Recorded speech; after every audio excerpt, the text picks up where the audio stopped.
শিরক তাওহীদের আলোচনার পাশাপাশি তাওহীদের বিপরীত বিষয় শিরক এর আলোচনা না করা হলে আলোচ্য বিষয়টা অসম্পূর্ণ থেকে যায়। তাই আমরা এখানে শিরকের বিষয়ে সংক্ষিপ্ত আলোচনার প্রয়াস চালাবো ইনশাআল্লাহ। শিরকের সংজ্ঞা ও প্রকার সমূহ। শিরকের সরল সংজ্ঞা হলো গায়রুল্লাহকে আল্লাহ তাআলার কোন বৈশিষ্ট্যের মধ্যে শরীক করা। শিরক প্রধানত দুই প্রকার, শিরকে আকবার, শিরকে আসগার। শিরকে আকবার বলা হয় এমন শিরক যে শিরককারীকে আল্লাহ তাআলা তাওবা ছাড়া কখনোই ক্ষমা করবেন না, বরং সে যদি শিরকে লিপ্ত অবস্থায় মৃত্যুবরণ করে তাহলে তাকে চিরকাল জাহান্নামের আগুনে রেখে দিবেন। আল্লাহ তাআলা ইরশাদ করেছেন, ইন্নাল্লাহা লা ইয়াগফিরু আইয়ুশরাকা বিহি ওয়া ইয়াগফিরু মা দুনা যালিকা লিমান ইয়াশা। নিশ্চয়ই আল্লাহ তাআলা তার সাথে শিরকের গুনাহ ক্ষমা করবেন না, তবে শিরক ব্যতীত অন্যান্য গুনাহ যাকে ইচ্ছা তাকে ক্ষমা করে দিবেন। শিরকে আকবার মৌলিকভাবে চার প্রকার। এক নাম্বার, দোয়ার মধ্যে শিরক করা। আল্লাহ তাআলা ব্যতীত অন্য কারো কাছে যেমন মাজার, পীর ইত্যাদির কাছে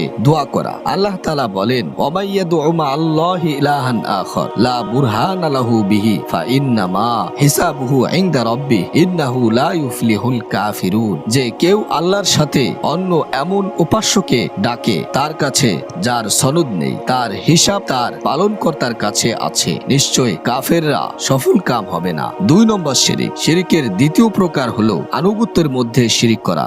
শায়েখ, উস্তাদ বা পীরের অন্ধ অনুসরণ করা। আল্লাহর অবদ্ধতায় পীর, ধর্মগুরু, শাসক, উলামায়ে শায়েখ, উলামায়ে সু বা এ জাতীয় অন্য কাউকে মান্য করা। কোন ক্ষেত্রে আল্লাহ তাআলার হুকুম স্পষ্ট হওয়া সত্ত্বেও নিজের পীর, শায়েখ, শাসক বা ধর্মগুরুর আনুগত্য করতে ওই হুকুম পালন না করা। যেমন কারো কাছে কোরআন সুন্নাহর দলিলের আলোকে এ কথা স্পষ্টভাবে প্রতীয়মান হলো যে বর্তমান তার উপর জিহাদ ফরজে আইন হয়েছে, কিন্তু তার পীর, মাশায়েখ, উস্তাদ বা শাসক তাকে এই ব্যাপারে নিরুৎসাহিত করেছে এবং তাকে জিহাদের পথে অগ্রসর হতে নিষেধ করেছে। এমত অবস্থায় এই লোকটি যদি পীর, শায়েখ বা শাসকের কথা মতো জিহাদ পরিত্যাগ করে, জিহাদের পথে অগ্রসর না হয়, তাহলে সে আল্লাহর হুকুমের উপর পীর, শায়েখ বা শাসকের কথাকে প্রাধান্য দিল এবং আল্লাহর অবদ্ধতায় তাকে আনুগত্য করল। তখন এই ব্যক্তির দ্বারা আনুগত্যের মধ্যকার শিরক পাওয়া গেল, ফলে সে ইসলামের গণ্ডি থেকে বের হয়ে মুশরিকে পরিণত হলো। আল্লাহ তাআলা খ্রিস্টানদের ব্যাপারে বলেছেন, তারা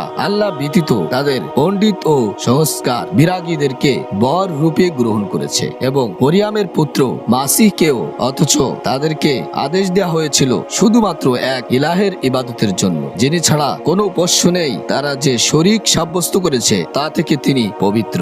উপরোক্ত আয়াতটি থেকে স্বাভাবিকভাবে একটি জিনিস বুঝে আসে না যে কিভাবে তারা আল্লাহ ব্যতিরেকে তাদের পণ্ডিত ও সংস্কার বর রূপে গ্রহণ করেছে, অথচ তারা তাদেরকে রব বলে বিশ্বাস বা স্বীকার করত না ও তাদের ইবাদত করত না, বরং তারা আল্লাহকেই রব বলে স্বীকার করত ও ইবাদত করত।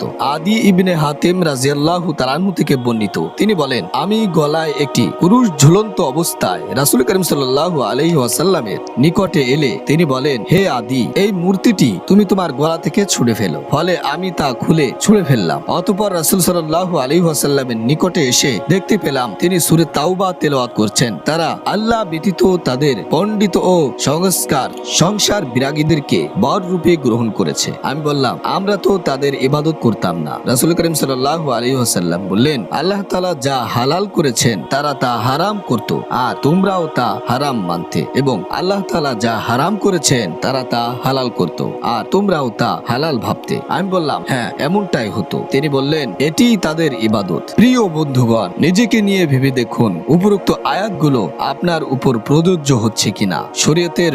শরীয়তের কোনো হুকুম স্পষ্টভাবে জানা ও বোঝার পরেও শুধু শায়েখ, উস্তাদ, পীর বা শাসকের মান্যতার বাহানা দিয়ে ওই হুকুমটিকে এড়িয়ে যাচ্ছেন না তো? জেনে রাখুন, সৃষ্টিকর্তার অবাধ্যতায় কোনো মাখলুকের কথা মান্য করা হারাম। আল্লাহ তাআলা আপনাকে সুস্থ বুদ্ধি দিয়েছেন এবং চিন্তা ভাবনা করার যোগ্যতাও দিয়েছেন আর চিন্তা ফিকির করার হুকুমও দিয়েছেন, তথাপি স্পষ্ট রূপে আল্লাহর অবাধ্য পীর, শায়েকের আনুগত্য করেছেন কেন? নিজের ঈমানকে হেফাজত করুন, নিজেকে জাহান্নামের আগুন থেকে বাঁচান। যে শায়েক বা পীরের কথায় অপব্যাখ্যার ফাঁদে পড়ে আপনি আজ আল্লাহর হুকুম পালন থেকে বিরত রয়েছেন, সে শাসকের দোহাই দিয়ে আপনি আল্লাহর হুকুম পালনে দ্বিধা করেছেন, কাল কিয়ামতের ময়দানে তারা আপনার কোনো কাজেই আসবে না। অতএব উঠুন, সব সংশয় ঝেড়ে ফেলে আল্লাহর দ্বীন কায়েমের জন্য দাওয়াত ও জিহাদের পথে অগ্রসর হন। আল্লাহ তাআলা আমাদের সকলকে কবুল করুন এবং তৌফিক দান করুন। শায়েখ উস্তাদ বা পীরের অন্ধ অনুসরণ কখনো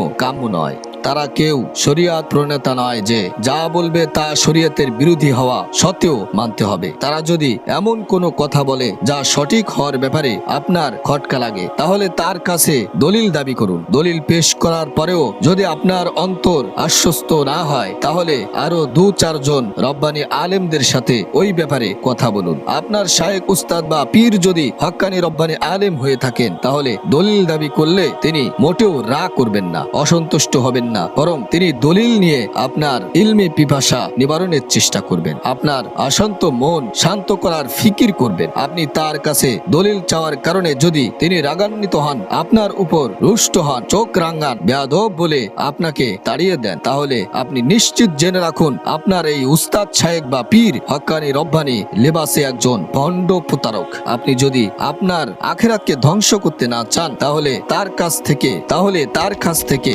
100 মাইল দূরত্ব অবলম্বন করুন এবং হক্কানি রব্বানি দুনিয়া বিমুখ আখিরাত প্রেমী একজন আলেমে দিন অন্বেষণ করে তার শিষ্যত্ব গ্রহণ করুন।